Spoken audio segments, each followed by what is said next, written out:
So the way that we keep, the way that we make sure that we keep that owner-centric model while we're scaling and growing at, quite a significant level is our whole model is based around locally owned and operated businesses. And what that really allows the local people to be able to do is focus on each individual owner, because the truth is this whole company is built on one homeowner at a time. We don't have a relationship with the property. We have a relationship with that homeowner. And when you have somebody who's the owner of their own business, who's financially, incentivized to make sure that their business is doing a great job, they automatically build relationships with those homeowners.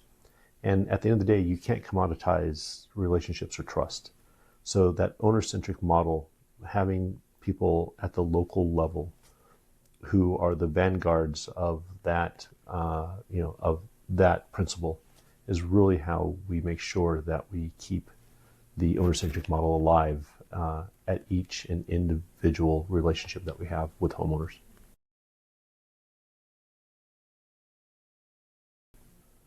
So a lot of people ask, what's the biggest challenges that we faced while growing and expanding this franchise model? And the truth is making sure that we pick the right people to represent the Casago brand and the other partners in Casago, because without having the right person representing us at each and every level of the organization, we're hurting the other partners. And so, what some people don't know is that we actually turn down about half of the franchise applications that come in. And it's not just about economics. It's not just about, making more money.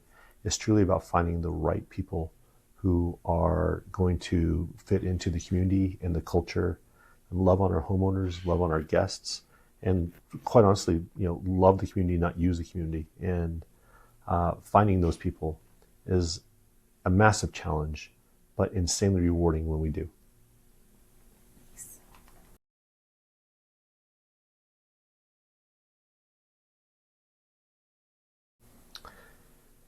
One of the ways that we demonstrate being owner-centric is in our everyday decisions. We have something called the Orange Credo, and the very first line of it is, "I am the owner's advocate." And we talk about that every single day.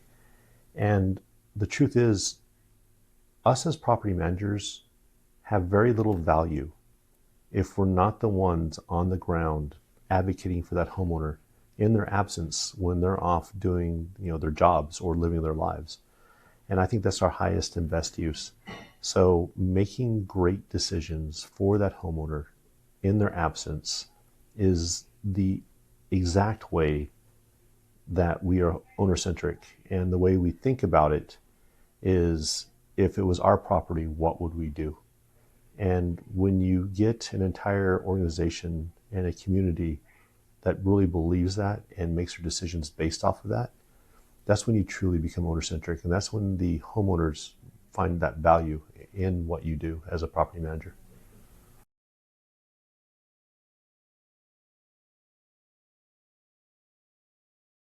So one of the most rewarding parts of being part of Casago is a lot of our homeowners have been with us for literally decades. And there's something that we internally talk about, which is called love letters from homeowners. And we have a homeowner that's been with us now for over 20 years. Her name is Sally, and I won't go into her last name because we're on camera, but Sally was in a car wreck in Mexico. And it was a fender bender, but she was being hassled. She didn't speak Spanish. When you're in a car wreck in a foreign country, it's pretty unusual to think that the very first person you should call is your vacation rental property manager. But that's exactly what she did. And my assistant, Janet, gives me a call, and she's like, "Hey, Steve, Sally's been in an accident. Everybody's okay, but, she doesn't speak the language, and she's being hassled a little bit. Can you help her?"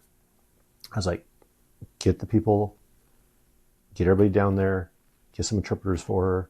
I'm on my way." So I find out where she's at, and I start driving down that way. And when I pull in to where the accident is, it's in this intersection, and she's surrounded by Casago uniforms. In fact, the Casago uniforms outnumber everybody combined there. And I walk up and you can just see the relief on her face. We had people there interpreting for her. We ended up calling the police chief to come and have a discussion, and we had it taken care of for her. And, and that was our love letter to her, that this isn't about a relationship with a cement box close to a pretty view on the water. This is a relationship with you. And that was our love letter to her. And her love letter back to us is when we make a mistake, or when she's not happy about something on her statement, or something's gone wrong, she never calls us up to fire us. She calls us up to resolve the situation. It's never a threat. It's never anything like that. It's always about making sure that we get the problem resolved, and never about leaving the company. And she defends us to this day, and through thick and thin with us, and that's the love letters that we get back from homeowners. And that's what's really satisfying with this company.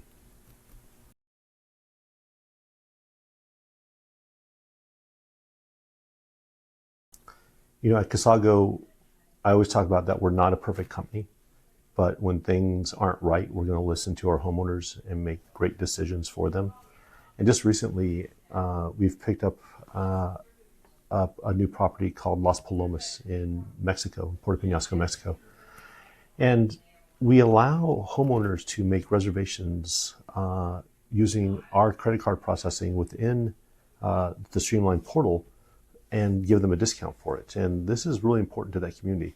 And something we've always done is that use that credit card processing, we would charge the homeowner for it.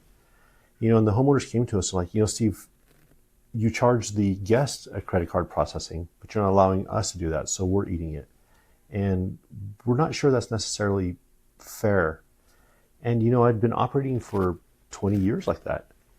And so, I took it back and I thought about it overnight, and I told them the next morning, I'm going to have to figure out how to put it in the software correctly. But if you give me a little bit of time, I hear you. And I guess I haven't thought about it deeply enough. And you're right.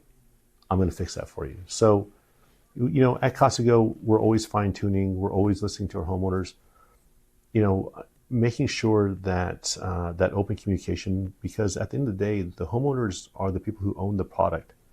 And our relationship is with them, and it's a partnership. And if we don't listen to them on a daily basis, making sure to meet their needs and what they want and respecting their point of view, sometimes even we have to say no, then you're really going to start to create a lot of churn, and you're going to lose a lot of your portfolio, and you're never going to build a relationship with them that you need, that's that trust, so they can trust you that you're making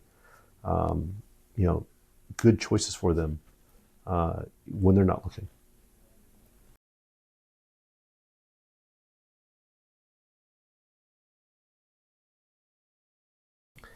Yeah, so the way we think about technology at Casago is it's supposed to make you bionic, not robotic. And while that's a cute saying, there's a lot of value to it, because I've gone too far with technology where I tried to automate, all the communications and tried to make it insanely efficient.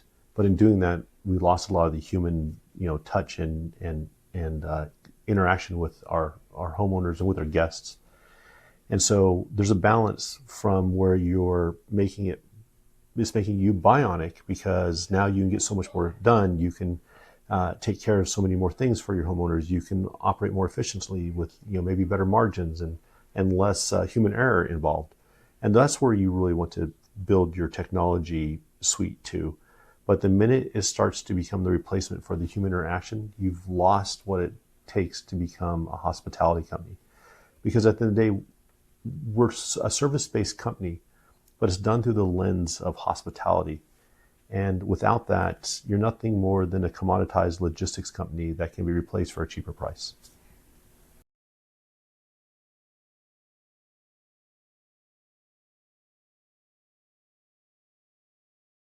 Yeah.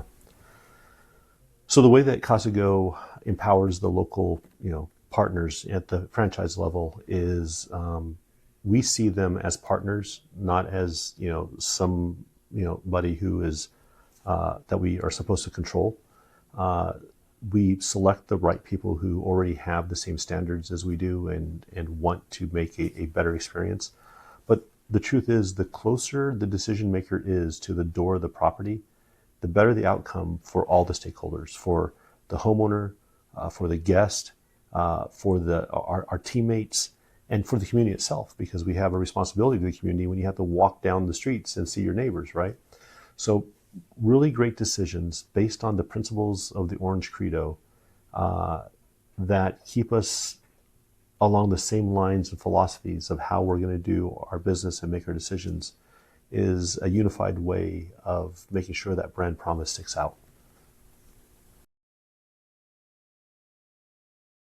Thanks. Good. Am I too stiff? Too stiff? Okay, here we go. All right. They're going to put that on. They're going to put that on camera, I'm sure. They'll put that on.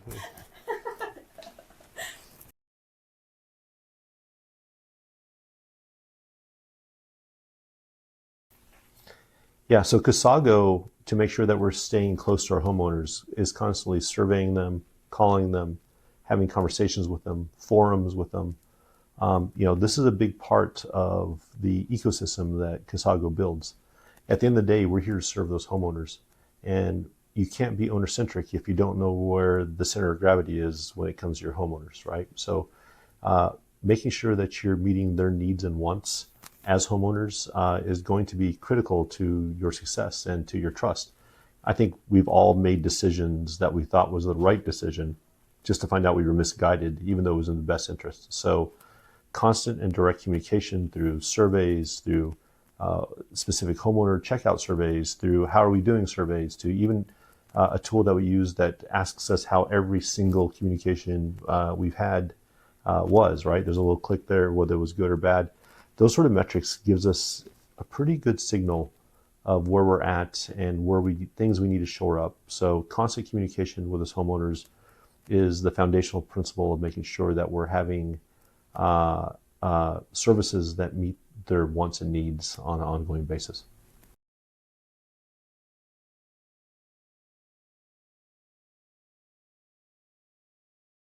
Yeah, so the way that I've been thinking about making sure that we keep the owner-centric model at the center of what we're doing and the challenges ahead is ensuring that our vendors and partners and OTAs that we work with understand what our philosophy is.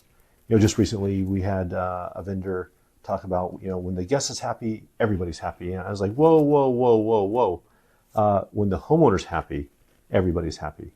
And the truth be told, great experiences with guests, when guests have great experiences, that is owner-centric, because if we're providing an environment in which they're safe, well cared for, which they feel comfortable in, that provides better reviews, that creates people coming back. That guest experience is paramount to making sure that we're serving that homeowner, because we're doing it on the homeowner's behalf. So when I think about this, we see all the big players really being guest-centric. And I think they're misguided, because at the core of taking great care of these guests is doing it on the behalf of the homeowner. So those who we have the fiduciary to are served, by that service to their guests.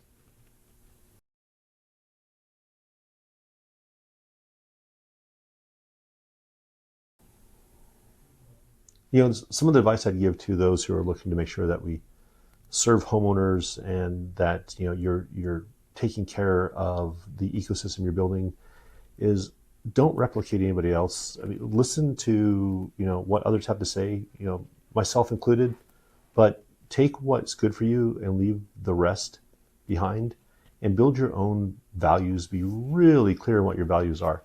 If you're looking just to build to flip and sell, be honest about it. If you're looking to build to hold and have a lifestyle business, be honest about it. Figure out what your values are and communicate them to your team constantly. Because if you do, whatever they are, you're going to find people who are aligned with you, and they're going to come along for that ride, and they're going to serve that mission well, and they're going to be excited for it. So the very first thing you have to do is decide who you are, then decide who your business is, make sure they're not in conflict, and then talk about it every single day with your teammates. And whatever that is, As long as there's a demand for it, you're going to be successful.